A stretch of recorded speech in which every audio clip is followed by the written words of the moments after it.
Hello students, how are you all? Welcome to Affairs Cloud, Learn to Lead. My name is Vikas Rana. So students, we have an app by the name Careers Cloud which you can go and download through the Play Store for Android phones.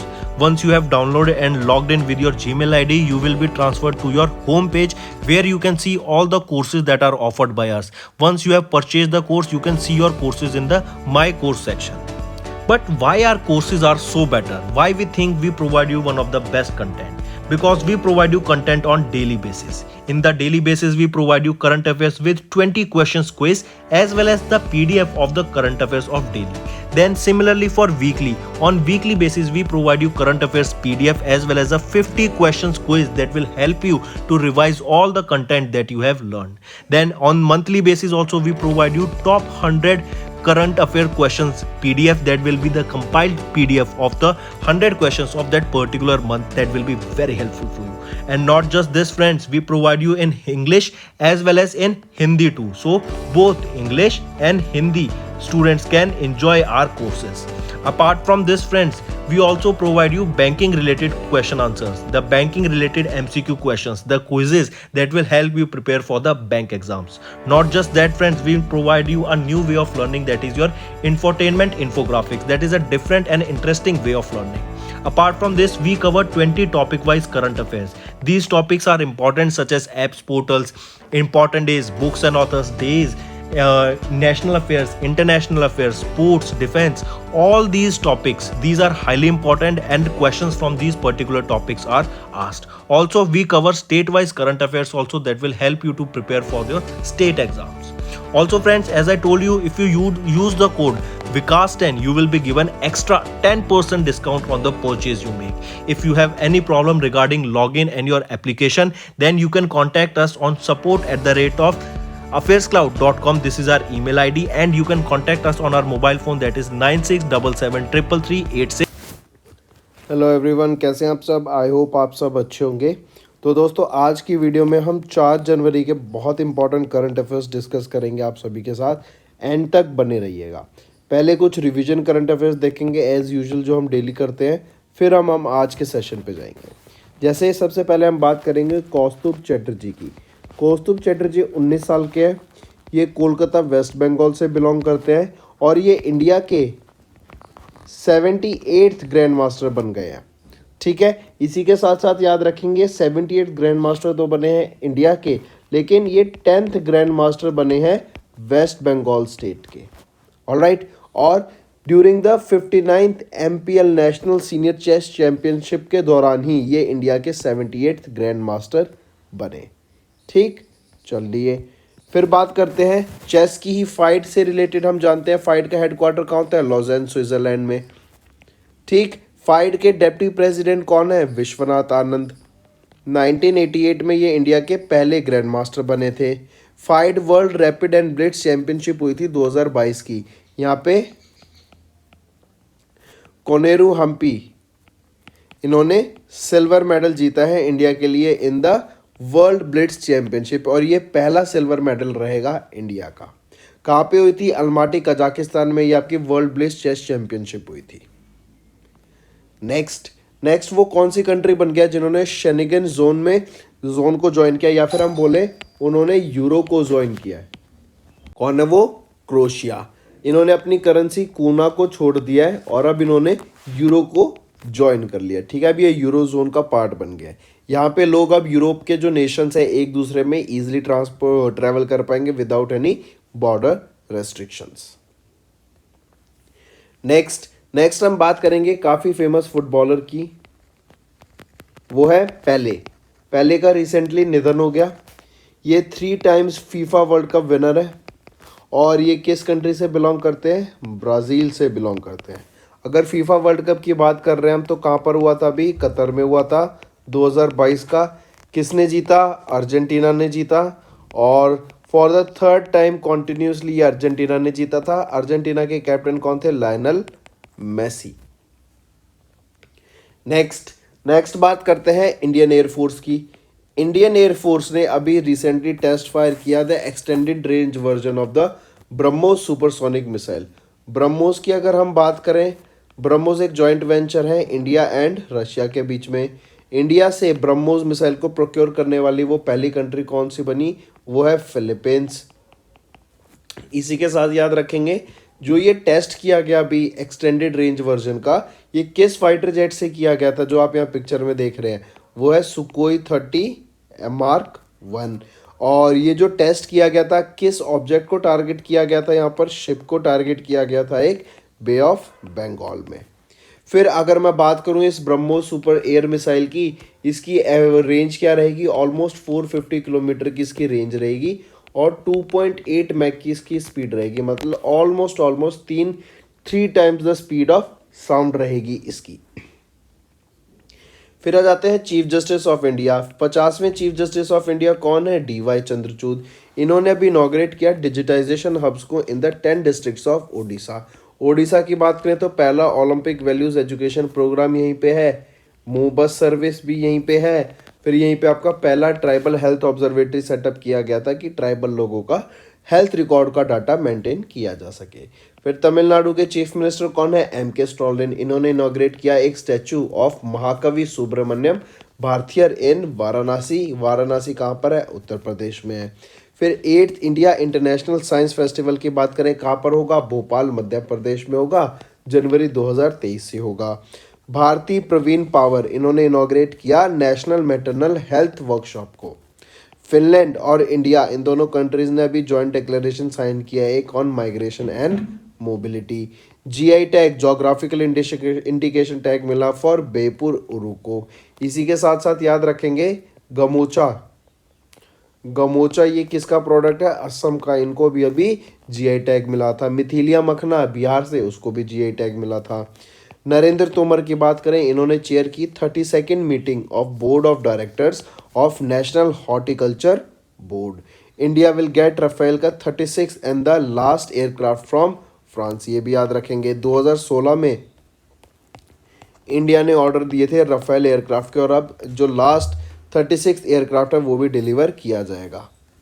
Next पे आ जाते हैं botanical gardens. ये botanical gardens अभी setup किए गए थे ताकि जो थ्रेटन्ड प्लांट्स है ना उनको सेव किया जा सके। इन पर 48 करोड़ रुपीस का खर्चा करा गया था ताकि जो भी आपकी स्पीशीज है थ्रेटन्ड प्लांट्स हैं उनको कंजर्व किया जा सके।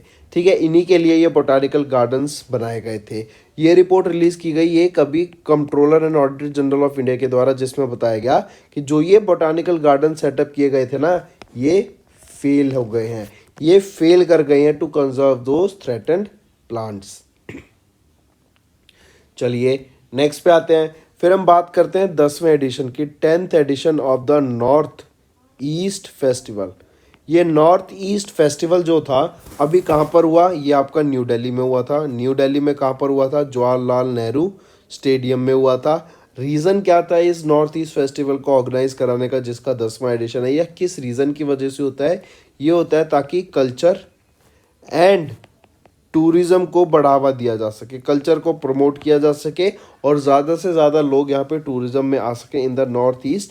इसीलिए ये आपका फेस्टिवल नॉर्थ ईस्ट फेस्टिवल हुआ था 23 से लेके 26 दिसंबर के बीच में।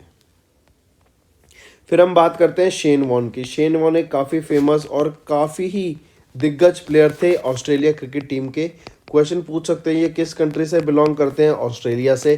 कौन सा स्पोर्ट खेलते हैं, क्रिकेट खेलते हैं। इनका रिसेंटली निधन हो गया था, ये आपको पता रखना है। अभी जो न्यूज़ आई वो क्या है कि ऑस्ट्रेलिया के क्रिकेट बोर्ड ने एक अवार्ड होता है test player of the year award, उसको नाम चेंज करके ताकि शेन वॉर्न को ऑनर किया जा सके, उसका नाम चेंज करके रख दिया है Shane Warne test player of the year award. काफ़ी इंपॉर्टेंट है, ये न्यूज़ भी याद रखेंगे। फिर आ जाते हैं गरुड़ एरोस्पेस। गरुड़ एरोस्पेस आपका एक स्टार्टअप कंपनी है, ड्रोन बेस्ड कंपनी है जो ड्रोन मैन्युफैक्चर करती है। गरुड़ एरोस्पेस के द्वारा अभी इनके फर्स्ट ड्रोन कंपनी बनी है ये, जिनको DGCA का डबल सर्टिफिकेशन मिला है फॉर किसान ड्रोन्स। किसान ड्रोन्स के लिए डबल सर्टिफिकेशन मिला किसको, गरुड़ा एरोस्पेस को, जो कि पहली कंपनी बन गई ऐसी डबल सर्टिफिकेशन मिलने के लिए। किससे, DGCA से। फिर याद रखेंगे गरुड़ा एरोस्पेस के जो ब्रांड एम्बेसडर कौन है, वो महेंद्र सिंह धोनी रहेंगे। इसी के साथ साथ जो ये किसान ड्रोन्स है ये किस लिए यूज़ किए जाएंगे, इरिगेशन पर्पस के लिए यूज़ किए जाएंगे।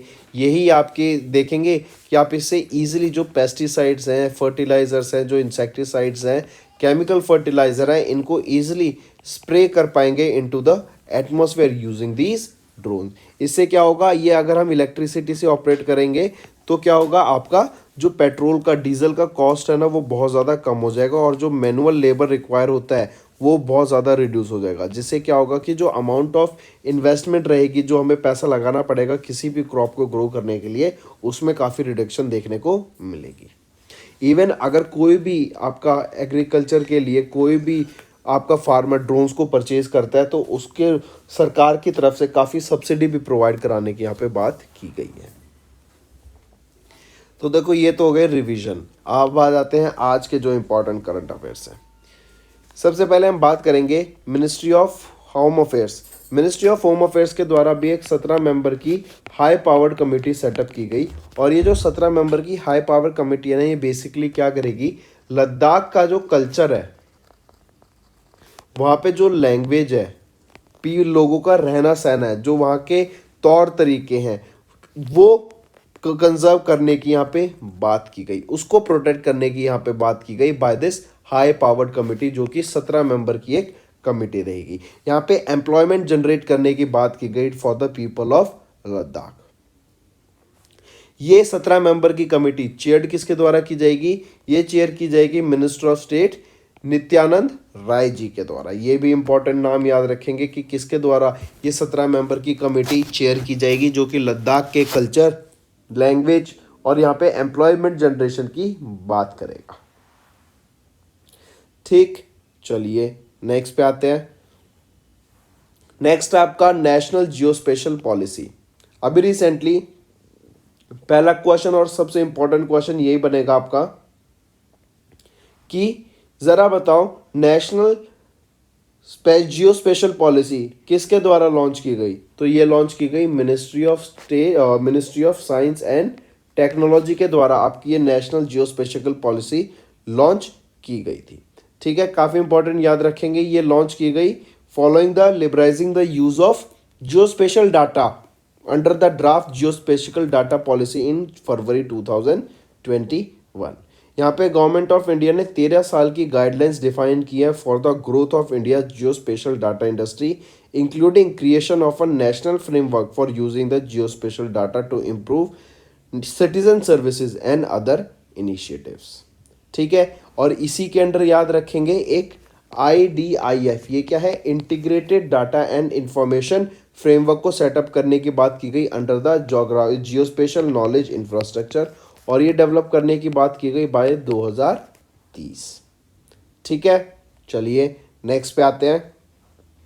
National commission for Indian systems of medicine NCISM and central council for research in Ayurvedic sciences CCRS, इन दोनों के द्वारा मिलके अभी रिसेंटली एक स्मार्ट प्रोग्राम लॉन्च किया गया है ताकि जो आयुर्वेदा सेक्टर है ना उसमें रिसर्च एंड डेवलपमेंट को बूस्ट दिया जा सके। अब स्मार्ट की फुल फॉर्म आपको पता होनी चाहिए। स्मार्ट प्रोग्राम लॉन्च किया वो है scope for main streaming Ayurveda research in teaching professionals. I repeat, scope for main streaming Ayurveda research in teaching professionals programme. ये स्मार्ट प्रोग्राम है जो कि national commission for Indian systems of medicine के द्वारा launch किया गया along with central council for research in Ayurvedic science. ठीक है, काफ़ी इंपॉर्टेंट। यहाँ पे काफ़ी सारी आयुर्वेदिक डिजीज़ जिससे आयुर्वेदा से वो ठीक की जा सकती है, उस पर रिसर्च एंड डेवलपमेंट की जाएगी। जैसे आपका anxiety order, diabetes, obesity, anaemia, chronic bronchitis, इन सारी चीज़ों पे यहाँ पे बात की जाएगी। नेक्स्ट हम बात करते हैं KMRC। KMRC क्या है? Kolkata metro rail corporation. Kolkata metro rail corporation के द्वारा इंडिया का पहला अंडर वाटर मेट्रो सर्विसेज को लॉन्च करने की बात की गई। इनडायरेक्टली क्वेश्चन ऐसे आ सकता है कि इंडिया का पहला अंडर वाटर मेट्रो सर्विसेज कहाँ पे लॉन्च की जाएगी, किस स्टेट में लॉन्च की जाएगी? तो वेस्ट बंगाल। तो याद रखेंगे कोलकाता वेस्ट बंगाल। सेकंड क्वेश्चन, किस रिवर के अंडर इस सर्विस को प्रोवाइड किया जाएगा? तो वो रहेगी हुगली रिवर के अंडर आपका इंडिया का पहला अंडर वाटर मेट्रो सर्विस को लॉन्च किया जाएगा, जो ऑपरेशनल हो जाएगा बाय दिसंबर 2023। 16.6 किलोमीटर लंबा ये आपका स्ट्रेच रहेगा और हर एक किलोमीटर को बनाने के लिए यहाँ पे कम से कम 120 करोड़ रुपए का खर्चा लगेगा। अगर इस टोटल पूरे प्रोजेक्ट की मैं बात करूं तो ये टोटल प्रोजेक्ट कुछ अराउंड 8,575 करोड़ रुपीस की लागत से ये बन के रेडी हो जाएगा। और इस प्रोजेक्ट के बनने की मदद से आराम से आपका डेली का 50 से 60 मिनट बचेंगे कम्यूट के, ठीक है, क्योंकि अब पानी के अंदर से जाएगा, आपको घूम के नहीं जाना पड़ेगा। चलिए नेक्स्ट पे आते हैं। नेक्स्ट हम बात करेंगे डिजिटल ट्रांसफॉर्मेशन की जर्नी पे सवार होने के लिए या फिर आने वाले टाइम में और डिजिटल जर्नी को का पार्ट होने के लिए HDFC बैंक ने अभी माइक्रोसॉफ्ट के साथ पार्टनर किया है। डायरेक्ट और सिंपल न्यूज़ याद रखेंगे इसको, ताकि डिजिटल ट्रांसफॉर्मेशन हो सके HDFC बैंक का, इसलिए उन्होंने माइक्रोसॉफ्ट के साथ टाई अप करा। नेक्स्ट आ जाते हैं। नेक्स्ट हम बात करते हैं इंडिया एक्सेलरेटर। इन्होंने पार्टनर किया ICICI बैंक के साथ एंड इन्फोसिस फिनेकल के साथ, ताकि जो स्टार्टअप इकोसिस्टम है ना उसको बढ़ावा मिल सके। जो स्टार्टअप इकोसिस्टम है उसमें लोगों की हेल्प की जा सके, उनको फाइनेंशियली ज़रूरत हो तो फाइनेंशियली, उनको कोई मेंटर चाहिए तो मेंटर, उनको कोई इंक्यूबेशन के लिए जगह चाहिए जहाँ के वो अपना स्टार्टअप को बूस्ट दे सके, स्टार्टअप को आगे ले जा सके, तो वो स्पेस भी यहाँ प्रोवाइड कराने की बात की गई। तो कमिंग बैक याद रखेंगे, इंडियन एक्सेलरेटर इन्होंने पार्टनर किया ICICI bank and Infosys Finacle के साथ, और इसी के लिए इन्होंने एक i3 लॉन्च पैड को भी लॉन्च किया। ये क्या है i3 launch pad? Basically i3 launch pad एक प्रोग्राम है जो कि फॉस्टर करेगा इनोवेशन एंड स्टार्टअप इकोसिस्टम को। इससे क्या होगा, एक नेटवर्क सेटअप हो जाएगा एंटरप्रेन्योर्स का, जो कि आप पे अपने ग्लोबल इम्पैक्ट देगा, अपने ब्रांड को बढ़ावा देने के लिए उनको काफ़ी ज़्यादा हेल्प करने वाला है ये i3 लॉन्च पैड, ठीक है। यहीं पे i3 लॉन्च पैड की अगर मैं बात करूं, वेरियस सेक्टर से यहाँ पे स्टार्टअप्स को ये एक्सेप्ट करते हैं, जैसे फिनटेक हो गया, आपका software as a service SaaS हो गया, प्रॉपटेक जिसको प्रॉपर्टी टेक्नोलॉजी बोलते हैं, वेल्थ टेक्नोलॉजी, फिर आपका इंश्योरटेक क्या हो गया, इंश्योरेंस टेक्नोलॉजी, फिर सस्टेनेबल डेवलपमेंट गोल से रिलेटेड आपका ग्रीन एनर्जी से रिलेटेड, एनवायरनमेंट को साफ रखने से रिलेटेड, वो सारे यहाँ पे स्टार्टअप भी एक्सेप्ट किए जाते हैं i3 लॉन्च पैड के द्वारा। नेक्स्ट हम बात करेंगे नीवा बूपा इंश्योरेंस। इन्होंने कॉर्पोरेट एजेंसी पैक्ट साइन किया सुंदरम फाइनेंस के साथ। अब देखो यहाँ पे क्या होगा, नीवा बूपा जिसको हम max Bupa health insurance company बोलते थे, ये क्या करेगी, इन्होंने कॉर्पोरेट एग्रीमेंट साइन किया सुंदरम फाइनेंस के साथ, जिसमें क्या होगा, सुंदरम फाइनेंस ना अपने विल प्रोवाइड अपने जो इंडेमनिटी प्लान्स है। फिर देखो, Sundaram finance will provide a limited selection of Niva Bupa's indemnity plans to increasing range of its current and former clients. मतलब जो सुंदरम फाइनेंस के करंट और फॉर्मर क्लाइंट्स हैं, उनको नीवा बूपा के इंडेमनिटी प्लान्स या कुछ सर्विसेज, कुछ प्रोडक्ट्स प्रोवाइड करेगी, ताकि वो भी इसका फ़ायदा उठा सके। इसके अंडर क्या होगा कि ऑलमोस्ट 640 लोकेशन है अक्रॉस इंडिया आपके सुंदरम फाइनेंस की, जिससे क्या होगा, एक वाइड ऑडियंस मिल जाएगी नीवा बूपा हेल्थ इंश्योरेंस को अपने प्रोडक्ट को सेल करने के लिए, ठीक है, सिंपल। नेक्स्ट पे आते हैं। फिर हम एक कैंपेन की बात करते हैं जो है जहां बंधन वहां ट्रस्ट, ताकि लोगों के बीच में ट्रस्ट डेवलप किया जा सके और ज़्यादा से ज़्यादा लोग बंधन बैंक पे ट्रस्ट कर सके और इनका पार्ट हो सके। इसीलिए बंधन बैंक के द्वारा जहां बंधन वहां ट्रस्ट ये कैंपेन लॉन्च किया गया था। और इस जहां बंधन वहां ट्रस्ट कैंपेन में कौन शामिल थे? सौरव गांगुली इसका पार्ट थे। नेक्स्ट पे आते हैं। नेक्स्ट हम इंडिया के एक्सटर्नल डेब्ट की बात करेंगे। Second quarter, for the second quarter of fiscal year 23 की अगर हम बात करें, जो कि आपका जुलाई से लेके सितंबर तक होता है, इस क्वार्टर के दौरान भी डाटा रिलीज किया गया कि जो इंडिया का एक्सटर्नल डेब्ट था ना, वो $610 बिलियन का था।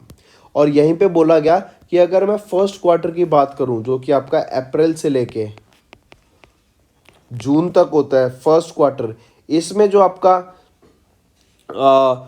जीडीपी का एक्सटर्नल डेब्ट था, या फिर इंडिया का जो एक्सटर्नल डेब्ट था, नॉट जीडीपी का, इंडिया का जो एक्सटर्नल डेब्ट था फर्स्ट क्वार्टर में, उससे रिडक्शन देखने को मिली है बाय $2.3 बिलियन की, ठीक है। मतलब $610 बिलियन आपका था जुलाई सितंबर, जो कि सेकेंड क्वार्टर रहेगा। और अगर मैं फर्स्ट क्वार्टर की बात करूं, ये आपका कुछ इसमें रिडक्शन देखने को मिली, क्योंकि फर्स्ट क्वार्टर में हमारा जो इंडिया का एक्सटर्नल डेब्ट था वो था अराउंड 612.3 करोड़, 612.3 बिलियन डॉलर का।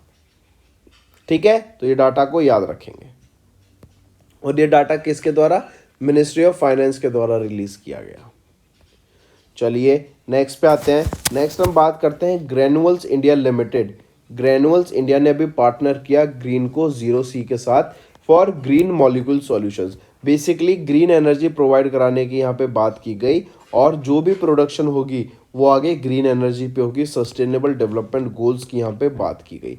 तो देखते हैं ग्रैन्युअल्स इंडिया लिमिटेड ये एक स्ट्रेटेजिक पार्टनरशिप में आए ग्रीनको ग्रुप के साथ, जो कि backed by GIC holdings private limited, Abu Dhabi investment authority and Japan की ऑरिक्स कॉर्पोरेशन के द्वारा, ताकि ग्रीन मॉलिक्यूल सॉल्यूशंस को डेवलप किया जा सके। Both shall develop and promote built in green pharmaceutical zones. Pharmaceutical zones बनाए जाएंगे, ग्रीन फार्माक्यूटिकल जोन्स, जिसमें जो आपकी एनर्जी यूज होगी ना, ग्रीन एनर्जी होगी। और इसमें जो प्राइमरी कोलैबोरेशन हुआ ना, वो काईकोंडा आंध्र प्रदेश के साथ हुआ, mention in a regulatory submission from the granules. Next आ जाता है BCCI। BCCI के द्वारा अभी इंडिया के बेस्ट प्लेयर की लिस्ट निकाली गई है 2022 के लिए, तीनों फॉर्मेट में, चाहे वो वनडे इंटरनेशनल हो, चाहे वो टेस्ट हो, चाहे वो T20 हो। यहीं पे अगर हम देखें जो बेस्ट प्लेयर निकल के सामने आए, बेस्ट परफॉर्मर्स, अगर टेस्ट की मैं बात करूँ, टेस्ट मैच की, तो ऋषभ पंत यहाँ पे विकेट कीपर एंड बैट्समैन के तौर पे सामने उभर के आए। जसप्रीत बुमराह यहाँ पे बेस्ट बॉलर रहे फॉर द टेस्ट मैचेस। यहीं पे अगर मैं वनडे इंटरनेशनल की बात करूं, तो श्रेयस अय्यर बैटर रहेंगे, बैट्समैन रहेंगे, और मोहम्मद सिराज आपके बॉलर रहेंगे। अगर T20 की मैं बात करूं, तो सूर्य कुमार यादव बेस्ट बैट्समैन रहेंगे, और भुवनेश्वर कुमार आपके बेस्ट बॉलर रहेंगे। ठीक है, चलिए नेक्स्ट पे आते हैं। नेक्स्ट हम रेजिग्नेशन की बात करते हैं। कैनरा बैंक, इनके MD and chief executive officer LV Prabhakar, इन्होंने अभी अपनी रिटायरमेंट घोषित कर दी है। आई रिपीट, कैनरा बैंक के managing director and chief executive officer, इन्होंने अपनी रिटायरमेंट घोषित कर दी है। और ये क्या है, एज की वजह से, सुपरन्यूशन की वजह से इन्होंने अपनी रिटायरमेंट अभी अनाउंस कर दी। 34 ईयर्स का इनको बैंकिंग एक्सपीरियंस है। इससे पहले ये एग्जीक्यूटिव डायरेक्टर रह चुके हैं पंजाब नेशनल बैंक के भी। ऑलराइट, अगर मैं बात करूं कैनरा बैंक की, तो नॉन एग्जीक्यूटिव चेयरमैन कौन है? विजय श्रिंगन। और हेडक्वार्टर कहाँ पर रहेगा? बेंगलोर कर्नाटका में इसका हेडक्वार्टर रहेगा। कब इस्टेब्लिश किया गया था? 1906 में इसको इस्टेब्लिश किया गया था कैनरा बैंक को। ठीक है, चलिए नेक्स्ट पे आते हैं। नेक्स्ट हम बात करते हैं भारत पे के CEO। भारत पे एक आपका फिनटेक स्टार्टअप है। तो याद रखेंगे, भारत पे के जो CEO हैं, चीफ एग्जीक्यूटिव ऑफिसर, उन्होंने रिजाइन कर दिया अपनी पोस्ट से। आप इनको देख सकते हैं, सुहेल समीर, आप इनको पिक्चर में देख सकते हैं। इन्होंने अपनी पोस्ट से रिजाइन कर दिया ऑफ द भारत पे CEO। ऑलराइट, और इसी के साथ साथ याद रखेंगे, इनके बाद नलीन नेगी, जो कि भारत पे के चीफ फाइनेंशियल ऑफिसर हैं, उनको इंटर्म CEO की पोस्ट पे अपॉइंट किया गया है, जब तक कोई नया CEO अपॉइंट नहीं किया जाता। तो याद रखेंगे, भारत पे के CEO सुहेल समीर ने रिजाइन कर दिया, और जो करंट CFO हैं भारत पे के, उनको इंटर्म CEO के तौर पे अपॉइंट किया गया, और उनका नाम है नलीन नेगी। ठीक है, चलिए भारत पे के अगर मैं चेयरमैन की बात करूं, कौन रहेंगे? वो है रजनीश कुमार। और यहीं पे हेडक्वार्टर की मैं बात करूं, भारत पे का हेडक्वार्टर कहाँ रहेगा? न्यू दिल्ली में। इस्टेब्लिश कब किया गया था भारत पे? 2008 में।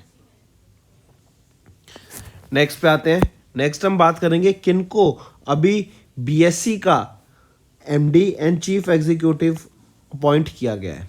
तो कौन बने हैं managing director and chief executive officer of BSE? वो है सुंदरारामन रामामूर्ति जी। इंपॉर्टेंट क्या रहेगा? 5 साल का इनकी ये अपॉइंटमेंट की गई है, 5 साल के लिए ये अपॉइंटमेंट की गई है। ठीक है, सुंदरारामन रामामूर्ति को अभी अपॉइंट किया गया managing director and chief executive officer of BSE। कितने टाइम पीरियड के लिए? 5 साल के लिए। ये किनको रिप्लेस करेंगे? आशीष कुमार चौहान को ये रिप्लेस करेंगे। ठीक है, और आशीष कुमार चौहान क्यों छोड़ गए? क्योंकि इनको एमडी एंड सीईओ बना दिया गया नेशनल स्टॉक एक्सचेंज का। चलिए नेक्स्ट पे आते हैं। नेक्स्ट हम बात करते हैं chief justice of India D Y Chandrachud. हम ये जानते हैं ये 50वें चीफ जस्टिस ऑफ इंडिया है। इन्होंने अभी एक इलेक्ट्रॉनिक सुप्रीम कोर्ट रिकॉर्ड को लॉन्च करने की बात की गई। ये electronic supreme court record, not record, reports, ESCR, electronic supreme court reports, जो बेसिकली जो सुप्रीम कोर्ट के जजमेंट्स होते हैं ना, और उनको इलेक्ट्रॉनिकली प्रोवाइड कराने की यहाँ पे बात की गई, जो कि अराउंड अगर हम जजमेंट देखें तो कुछ 34,000 यहाँ पे जजमेंट्स निकल के सामने आते हैं of supreme courts to lawyers. तो जो ये सुप्रीम कोर्ट्स के जो जजमेंट्स हैं ना, बेसिकली ताकि जो लॉ स्टूडेंट्स हैं, जो कॉमन पब्लिक्स हैं, जो लॉयर्स हैं, उनको हेल्प कर सके, उनको पढ़ाने के लिए, उनको उसके बारे में अवेयरनेस क्रिएट कराने के लिए, ताकि वो लोग इसको रेफर कर सकें। इसीलिए ये आपके याद रखेंगे 34,000 के करीब कुछ इलेक्ट्रॉनिक सुप्रीम कोर्ट के रिकॉर्ड्स को अभी यहाँ पर लॉन्च किया गया है। किनके द्वारा? जस्टिस डीवाई चंद्रचूड़ के द्वारा। रीजन बीन क्या है यहाँ पर कि इससे क्या होगा? एक तो लोगों को इजीली सारे रिकॉर्ड्स ऑनलाइन मिल जाएंगे, डिजिटली मिल जाएंगे, पेपरों में उनको ढूंढना नहीं पड़ेगा। दूसरा, हम डिजिटाइजेशन को बढ़ावा दे रहे हैं। आने वाली जनरेशन बहुत ज़्यादा डिजिटाइजेशन पे डिपेंडेंट रहेगी, तो उनको यहाँ पे बेनिफिट मिलेगा। फिर इसके अलावा एक अवेयरनेस भी क्रिएट की जाएगी, लोगों को ज़्यादा से ज़्यादा मटेरियल प्रोवाइड किया जाएगा, एंड जब वो अपने केस को करने के लिए आर्ग्यू करेंगे तो मोर जस्टिफाइड केस उनको प्रोवाइड किया जा सके, क्योंकि जो इन्फॉर्मेशन है ईजिली अवेलेबल होगी टू द मार्केट। ठीक है, तो याद रखेंगे chief justice of India D Y Chandrachud के द्वारा ही ये इलेक्ट्रॉनिक सुप्रीम कोर्ट रिपोर्ट्स को लॉन्च करने का एक प्रोजेक्ट लॉन्च किया गया for the digital version of the judgments of supreme court. और कुछ यहाँ पे 34,000 लॉन्च की गई हैं। और एक चीज़ और बात याद रखेंगे, 1 जनवरी 2022 से जो पहले की जजमेंट्स है ना, वो यहाँ पर लॉन्च की गई हैं। ठीक है, 1 जनवरी 2022 से पुरानी सारी जजमेंट्स यहाँ पे लॉन्च की गई हैं। फिर आते हैं नेक्स्ट बात करते हैं, इंडिया का पहला आत्मनिर्भर ह्यूमन स्पेस फ्लाइट लॉन्च किया जाएगा 2024 तक। गगनयान उसका नाम रहेगा। पूछा जाए गगन किसके द्वारा लॉन्च किया जाएगा? इसरो के द्वारा लॉन्च किया जाएगा। फिर एक चीज याद रखेंगे, कब तक लॉन्च किया जाएगा? 2024 तक लॉन्च किया जाएगा। गगनयान से पहले 2 मिशन और लॉन्च किए जाएंगे। एक आपका सिंपल होगा, खाली मिशन मून पे। दूसरा, उसमें आपका एक रोबोट, ह्यूमन लाइक रोबोट को भेजा जाएगा। और तीसरे मिशन में जब ये दोनों सक्सेसफुल हो जाएंगे और यहाँ पे साइंटिस्ट को एक आश्वासन हो जाएगा कि हाँ, जो हमने डेवलप किया है वो टू द मार्क है, तब एक ह्यूमन को यहाँ पर स्पेस में भेजने की बात की जाएगी। तो कमिंग बैक, इंडिया का पहला आत्मनिर्भर ह्यूमन स्पेस फ्लाइट 2024 में लॉन्च किया जाएगा, इसरो के द्वारा लॉन्च किया जाएगा, और उसका नाम क्या रहेगा? गगनयान। चलिए नेक्स्ट पे आते हैं। नेक्स्ट हम जानते हैं, पहले क्या था, वर्ल्ड बॉक्सिंग काउंसिल ना क्या करता था कि जो ट्रांसजेंडर होते हैं, जैसे मान लो तो कोई ट्रांसजेंडर है, तो मैन को वीमेन से लड़ने नहीं देते थे, वीमेन को मैन से लड़ने नहीं देते थे, क्योंकि फिर वो फाइट नहीं होगी। ठीक है, प्रीवियसली क्या था, बैंड था ट्रांस आइडेंटिफाइड मेल्स को कि वो वीमेन्स के अगेंस्ट compete करें, और जो वीमेन ट्रांस आइडेंटिफाइड वीमेन है उनको मैन के अगेंस्ट compete करने से रोका जाता था। तो इससे क्या होता था कि जो ट्रांसजेंडर है ना, वो बेसिकली एक्सक्लूड हो जाते थे और वो इन पार्टिसिपेट नहीं कर पाते थे यहाँ पे वर्ल्ड बॉक्सिंग में। तो अब क्या हुआ, इन्होंने एक ट्रांसजेंडर की अलग ही कैटेगरी निकाल दी। मतलब जो भी ट्रांसजेंडर होंगे वो आके एक दूसरे के साथ कॉम्पीट कर सकते हैं, मैन और वीमेन की अलग कैटेगरी, और एक थर्ड कैटेगरी लॉन्च कर दी है यहाँ पे ट्रांसजेंडर की। तो कमिंग बैक, याद रखेंगे वर्ल्ड बॉक्सिंग काउंसिल ने क्रिएट किया एक ट्रांसजेंडर कैटेगरी को, जो कि 2023 से इफेक्टिव हो जाएगी to ensure safety and inclusion. Next बात करेंगे, नेक्स्ट रिसेंटली सिद्धेश्वर स्वामी जी, इनका रिसेंटली निधन हो गया। काफ़ी फेमस स्पिरिचुअल लीडर हैं और ये कर्नाटका से बिलोंग करते हैं। ठीक है, चलिए नेक्स्ट आते हैं, शशि थरूर के द्वारा एक काफ़ी फेमस बुक लिखी गई है काफ़ी फेमस व्यक्ति के ऊपर लिखी गई है, उनकी यहाँ पे बायोग्राफी के ऊपर ये बुक लिखी है, वो है बाबा साहेब भीमराव अंबेडकर जी के ऊपर ये किताब लिखी गई है। ठीक है, उनकी बायोग्राफी है ये, अंबेडकर अ लाइफ, ये बुक का नाम रहेगा। और ऑथर किसके द्वारा की गई? ये ऑथर की गई शशि थरूर के द्वारा। एलएफ बुक कंपनी के द्वारा इसको पब्लिश किया जाएगा, रूपा पब्लिकेशंस के द्वारा इसको प्रमोट किया जाएगा। एंड शशि थरूर जी, इनको साहित्य अकेडमी अवार्ड से सम्मानित किया जा चुका है 2019 में, जो कि है for an era of darkness the British empire in India. तो ये भी आपको पता होना चाहिए। नेक्स्ट आते हैं, नेक्स्ट हम बात करते हैं हमारे डिफेंस मिनिस्टर राजनाथ सिंह के द्वारा अभी एक सियोम ब्रिज को इनॉग्रेट किया गया है अरुणाचल प्रदेश में। ये इंपॉर्टेंट इन्फॉर्मेशन है, डायरेक्ट याद रखेंगे कि आपका सियोम ब्रिज कहाँ पे लोकेटेड है और किसके द्वारा इनॉग्रेट किया गया था। तो ये है आपका अरुणाचल प्रदेश में। फिर याद रखेंगे किसके द्वारा इनॉग्रेट किया गया था, तो ये राजनाथ सिंह जो कि हमारे डिफेंस मिनिस्टर हैं, उनके द्वारा इसको इनॉग्रेट करा गया था। ठीक, फिर यहीं पे आपको ध्यान रखना है 28 बीआरओ इंफ्रास्ट्रक्चर प्रोजेक्ट्स यहाँ पे डेडिकेट किए गए हैं राजनाथ सिंह के द्वारा to the state of Arunachal Pradesh, जिनकी लागत रहेगी 724 करोड़ रुपए की। यहीं पे आप देखेंगे रिन्यूएबल एनर्जी के प्रोजेक्ट्स रहेंगे, इंफ्रास्ट्रक्चर डेवलपमेंट के प्रोजेक्ट्स रहेंगे जो कि डेडिकेट किए गए हैं। ठीक, चलिए नेक्स्ट पे आते हैं। नेक्स्ट हम बात करते हैं यूपी गवर्नमेंट। यूपी गवर्नमेंट ने अभी एक एमओयू साइन किया है 18,590 करोड़ रुपए का विद 6 यूएई बेस्ड कंपनीज के साथ। अब बेसिकली ये 6 यूएई बेस्ड कंपनी के साथ क्यों किया गया? क्योंकि हम जानते हैं फरवरी 2023 में यूपी ग्लोबल इन्वेस्टमेंट समिट होने वाली है, यूपी GIS होने वाली है, जो कि है उत्तर प्रदेश में ग्लोबल इन्वेस्टमेंट समिट। कब होगी? फरवरी 2023 में होगी। कहाँ पर होगी? लखनऊ में होगी, उत्तर प्रदेश में। ठीक है, इससे क्या होगा? ऑल अराउंड द वर्ल्ड, पूरी दुनिया से जो भी लोग इन्वेस्ट करना चाहते हैं यूपी में, वो यहाँ पे पार्टिसिपेट करेंगे।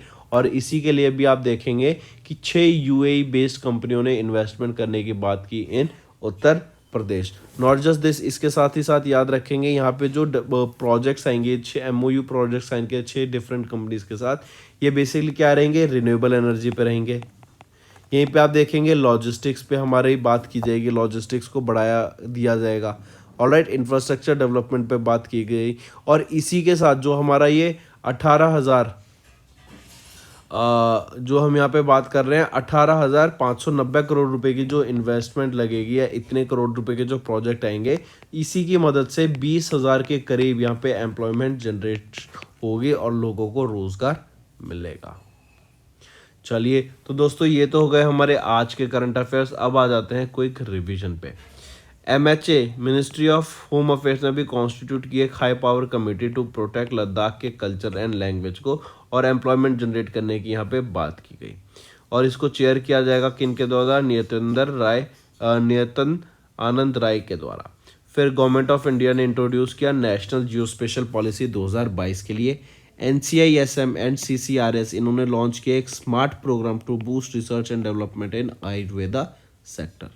फिर अगर मैं बात करूँ इंडिया के पहले अंडर वाटर मेट्रो सर्विसेज की, ये कहाँ पर होगी? कोलकाता, वेस्ट बंगाल में होगी। किस रिवर के ऊपर होगी? हुगली रिवर के ऊपर होगी। और यहीं पे याद रखेंगे 16.6 किलोमीटर लंबी आपकी अंडर वाटर मेट्रो सर्विस रहेगी। SBI, HDFC and ICICI bank in the RBI's 2022 list of domestic systematically important banks. HDFC bank ने पार्टनर किया माइक्रोसॉफ्ट के साथ as a part of its digital transformation journey. India ने accelerate किया, India accelerate ने partner किया ICICI bank and Infosys Finacle के साथ, ताकि स्टार्टअप इकोसिस्टम को बढ़ावा दिया जा सके। नीवा बूपा इंश्योरेंस ने अभी एक कॉर्पोरेट एजेंसी के साथ पैक्ट साइन किया, या कॉर्पोरेट एजेंसी पैक्ट साइन किया सुंदरम फाइनेंस के साथ, ताकि जो सुंदरम फाइनेंस है ना, ये अपने कस्टमर्स को नीवा बूपा इंश्योरेंस की सर्विसेज और प्रोडक्ट्स को प्रोवाइड किया जा सके। नेक्स्ट आ जाते हैं बंधन बैंक। इन्होंने लॉन्च किया एक जहां बंधन वहां ट्रस्ट कैंपेन, जिसमें सौरव गांगुली ने भी फीचर किया। फिर इंडिया का जो एक्सटर्नल डेब्ट था सेकेंड क्वार्टर के लिए वो था $610 बिलियन और फर्स्ट क्वार्टर के लिए था $612.3 बिलियन। मतलब हम देखें तो सेकेंड क्वार्टर में $2.3 बिलियन की हमें गिरावट देखने को मिली। फिर ग्रेनुअल्स इंडिया ने पार्टनर किया ग्रीनको 0C के साथ for green molecule solution. BCCI ने रिलीज किए names of the best players of 2022 in all the 3 formats. Canara bank के managing director and chief executive officer LV Prabhakar इन्होंने रिटायरमेंट ले लिया है। भारत पे के CEO सुहेल समीर इन्होंने स्टेप डाउन किया एज द चीफ और जो चीफ फाइनेंशियल ऑफिसर हैं नली नेगी उनको interim chief executive officer appoint किया गया है भारत पे का। BSE ने अपॉइंट किया सुंदर रामामूर्ति को as the managing director and chief executive officer और chief justice of India DY Chandrachud इन्होंने लॉन्च किया ESCR project for the digital version of the judgment reports in supreme court. और 1 जनवरी 2022 के बाद से पुरानी जो भी जजमेंट है सुप्रीम कोर्ट की वो पब्लिश किया जाएगा डिजिटली। नेक्स्ट आ जाते हैं गगनयान मिशन के बारे में। इंडिया का पहला आत्मनिर्भर ह्यूमन स्पेस फ्लाइट रहेगी जो लॉन्च किया जाएगा 2024 तक। वर्ल्ड बॉक्सिंग काउंसिल ने अभी ट्रांसजेंडर कैटेगरी को इंक्लूड कर लिया है। सिद्धेश्वर स्वामी जी इनका रिसेंटली निधन हो गया, कर्नाटका से बिलोंग करते हैं। शशि थरूर इनकी एक अभी लेटेस्ट बुक आई है अंबेडकर अ लाइफ, ये एक बायोग्राफी रहेगी भीमराव अंबेडकर जी की।